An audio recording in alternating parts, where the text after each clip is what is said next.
2025 সালে যেসব ছাত্রছাত্রী মাধ্যমিক পরীক্ষা দিতে চলেছ, ডিটেলস একাডেমির পক্ষ থেকে তাদের সবাইকে স্বাগত জানাই।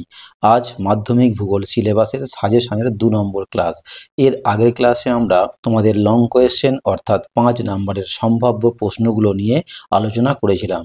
যাদের ক্লাসটি দেখা হয়নি, আমি সাজেস্ট করব অবশ্যই ক্লাসটি দেখে নাও, তাহলে তোমরা ভীষণভাবে উপকৃত হবে। ক্লাসটির লিঙ্ক এই ক্লাসের ডেসক্রিপশন বক্সে পেয়ে যাবে, কিংবা আমাদের এই চ্যানেলের প্লেলিস্ট থেকেও দেখে নিতে পারো। আজ আমরা এই ক্লাসে তোমাদের ভূগোল বিষয়ের বিভাগ ঘতে যে 4টি 3 নম্বরের মোট 3 গুণিতক 4 12 নম্বরের প্রশ্ন আসে, সেখান থেকে 2টি 3 নম্বরের প্রশ্ন কিভাবে কোন স্ট্র্যাটেজি ফলো করলে কমন পাওয়া যায় সেগুলি নিয়েই আলোচনা করব।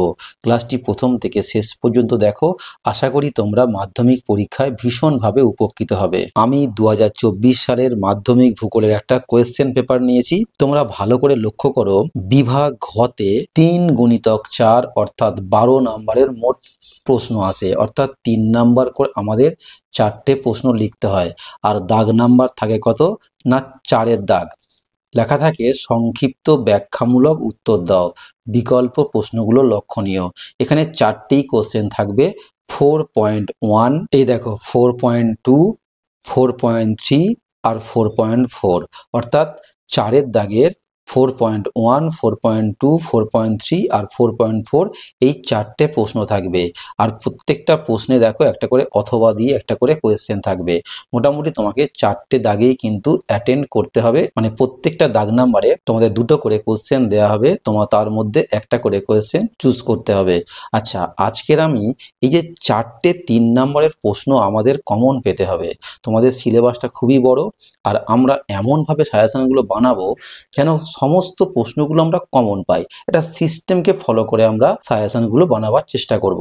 দেখো, আমরা আজকের যে সাজেশনটা বানাবো সেই সাজেশনে 4.2 আর এই 4.4 এই দুটো প্রশ্ন কিভাবে কমন পাওয়া যায় সেই স্ট্র্যাটেজি আজকের ক্লাসে আমি দেখাবো। আর এর পরের ক্লাসে 3 নম্বর ক্লাসে আমরা 4.3 আর 4.1 কিভাবে কমন পাওয়া যায় সেটাও আমরা দেখাবো। তবে আজকের আমরা এই ক্লাসে কি বললাম, 4.2 এবং 4.4 এই দুটো প্রশ্ন কিভাবে কমন পাওয়া যায়, এই দাগ নাম্বারেই তোমরা কিন্তু প্রশ্নগুলো পাবে। কিভাবে এই দুটো প্রশ্ন কমন পাওয়া যায় সেই স্ট্র্যাটেজি নিয়েই আজকের আমি এই ক্লাসটা করছি। এই 4.2তে তোমাদের এই বছরে এখান থেকে একটা প্রশ্ন কমন পাওয়ার জন্য তোমাদের যে সব প্রশ্নগুলো করতে হবে সেগুলো তোমরা এখন দেখে নাও। দেখো, প্রথম প্রশ্ন দেখো, বলছে বর্জ্য ব্যবস্থাপনার 3টি পদ্ধতি উদাহরণ সহ আলোচনা করো। ভেরি ভেরি ইম্পর্টেন্ট প্রশ্ন তোমাদের 2025 সালের পরীক্ষার জন্য। আমি এখানে 3টে পদ্ধতি বলে দিয়েছি, তোমরা এই 3টে পদ্ধতি ভালো করে প্র্যাকটিস করে রাখবে। ল্যান্ডফিল্ড, কম্পোস্টিং এবং ডাম্পিং। তোমাদের যদি এই প্রশ্নটা দেওয়া হয়, এইভাবে প্রশ্ন দেওয়া হয় যে বর্জ্য ব্যবস্থাপনার 3টি পদ্ধতি উদাহরণ সহ আলোচনা করো, তোমরা কিন্তু এই ল্যান্ডফিল্ড, কম্পোস্টিং এবং ডাম্পিং এই 3টে পদ্ধতি আলোচনা করবে। নেক্সট দেখো, 2 নম্বর কি কোয়েশ্চেন দেওয়া হয়েছে, ভাগীরথী হুগলি নদীতে বর্জ্য নির্গমনের ফলে কি কি সমস্যার সৃষ্টি হয়েছে। তোমাদের এই প্রশ্নগুলো 3 নম্বরের প্রশ্ন। তোমাদের মনে হতে পারে যে 3টে করে পয়েন্ট লিখলেই হবে, কিন্তু তোমরা একটা করে পয়েন্ট এক্সট্রা লিখে রাখবে। তাই আমি পাশে লিখে রেখেছি 4টি, অর্থাৎ ভাগীরথী হুগলি নদীতে বর্জ্য নির্গমনের ফলে কি কি সমস্যার সৃষ্টি হয়, তোমরা 4টে সমস্যা লিখবে। তাহলে কি হবে, তোমাদের 3 নাম্বারটা পাওয়াতে খুব সুবিধা হবে। পারলে 5টা পয়েন্টও লিখে দিতে পারো, খুব ভালো হয়। নেক্সট দেখো, বর্জ্য ব্যবস্থাপনার গুরুত্ব বা প্রয়োজনীয়তাগুলি উল্লেখ করো। নেক্সট দেখো, বর্জ্য কম্পোস্টিং এর প্রধান প্রধান সুবিধা ও অসুবিধাগুলি আলোচনা করো। নেক্সট দেখো, গ্যাসীয় বর্জ্য নির্ধারণের উপায়গুলি উল্লেখ করো। নেক্সট দেখো, বর্জ্যের পরিমাণগত হ্রাস কিভাবে করা সম্ভব বলে তোমার মনে হয়। নেক্সট দেখো, ভরাটকরণ বা ল্যান্ডফিল পদ্ধতির সুবিধা ও অসুবিধাগুলি উল্লেখ করো। এখানে বলে রাখি, সুবিধা বলেও কিন্তু পরীক্ষায় প্রশ্ন আসতে পারে, আবার অসুবিধা বলেও কিন্তু তোমাদের পরীক্ষায় প্রশ্ন আসতে পারে। তোমরা সুবিধাও 3 নাম্বারের মতো করে নেবে এবং অসুবিধাও 3 নাম্বারের মতো করে নেবে। নেক্সট দেখো, যে কোনো 4 প্রকার বর্জ্যের উৎস উল্লেখ করো। নেক্সট দেখো, বর্জ্য ব্যবস্থাপনার 3R বা 4R এর ভূমিকা আলোচনা করো। নেক্সট দেখো, বর্জ্য ব্যবস্থাপনায় শিক্ষার্থীর ভূমিকা আলোচনা করো। আর লাস্ট, বর্জ্যের শ্রেণীবিভাগ করো উদাহরণ সহ। এবারে দেখো, আমাদের চতুর্থ অধ্যায় বর্জ্য ব্যবস্থাপনা। এই বর্জ্য ব্যবস্থাপনা চতুর্থ অধ্যায় থেকেই এই প্রশ্নগুলো তোমাদের দেওয়া হয়েছে। আর এখানে মোট প্রশ্ন দেওয়া হয়েছে কতগুলো? 1, 2, 3, 4, 5, 6, 7, 8, 9, 10, 11টা।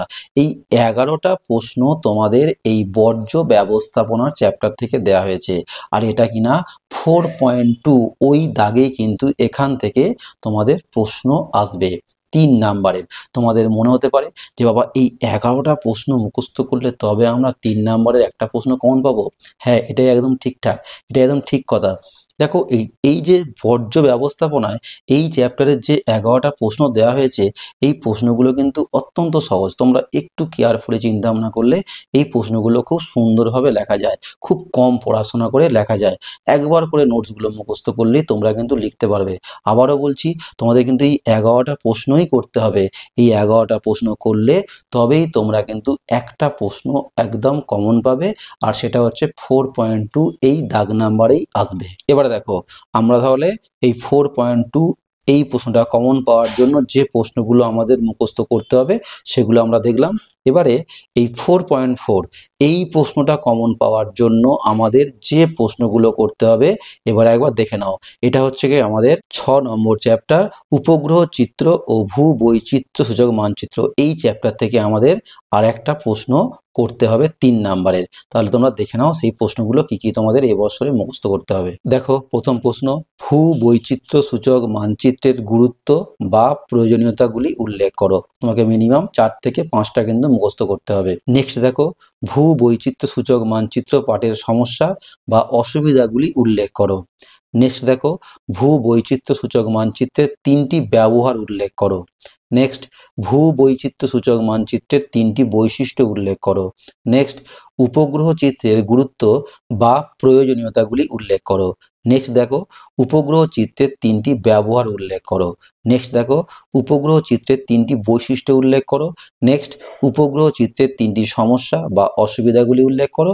নেক্সট, দূর সংবেদন ব্যবস্থার গুরুত্ব বা প্রয়োজনীয়তাগুলি উল্লেখ করো। আর নেক্সট দেখো, সূর্য সমলয় বা সান সিনক্রোনাস উপগ্রহ ও ভূ সমলয় বা জিও স্টেশনারি উপগ্রহের মধ্যে পার্থক্য লেখো। তোমরা এখানে মনে রাখবে, এই দুটো উপগ্রহ থেকে বৈশিষ্ট্য বলেও প্রশ্ন করতে পারে। কেমন করতে পারে? বলতে পারে সূর্য সমলয় বা সান সিনক্রোনাস উপগ্রহ বলতে কি বোঝো এবং এই উপগ্রহের বৈশিষ্ট্যগুলি উল্লেখ করো। তাহলে আমরা জানলাম 3 নাম্বারের দুটো প্রশ্ন কমন পাওয়ার জন্য আমাদের কোন কোন প্রশ্নগুলো করতে হবে। তাহলে আমরা আজকের 4 নম্বর চ্যাপ্টার থেকে একটা 3 নাম্বারের প্রশ্ন কমন পেলাম এবং 6 নম্বর চ্যাপ্টার থেকে আমরা আরেকটা 3 নাম্বারের প্রশ্ন কমন পেলাম। নেক্সট ক্লাসে আমরা 4.1 আর 4.3 এই প্রশ্নগুলো কমন পাওয়ার জন্য যে প্রশ্নগুলো করতে হবে সেই ক্লাসটা নিয়ে আমরা নেক্সট ক্লাসে আসব। তোমরা অবশ্যই আমাদের পাশে থাকো। আমাদের ক্লাসটা ভালো লাগলে একটা করে লাইক করে দিও। আর যারা আজকের এই ক্লাসটা প্রথম দেখছো তারা অবশ্যই চ্যানেলটাকে সাবস্ক্রাইব করে আমাদের পাশে থাকো। আজকের ক্লাসটা আমি এখানেই শেষ করলাম। তোমাদের সঙ্গে দেখা হবে নেক্সট ক্লাসে সাজেশনের 3 নম্বর ক্লাস নিয়ে।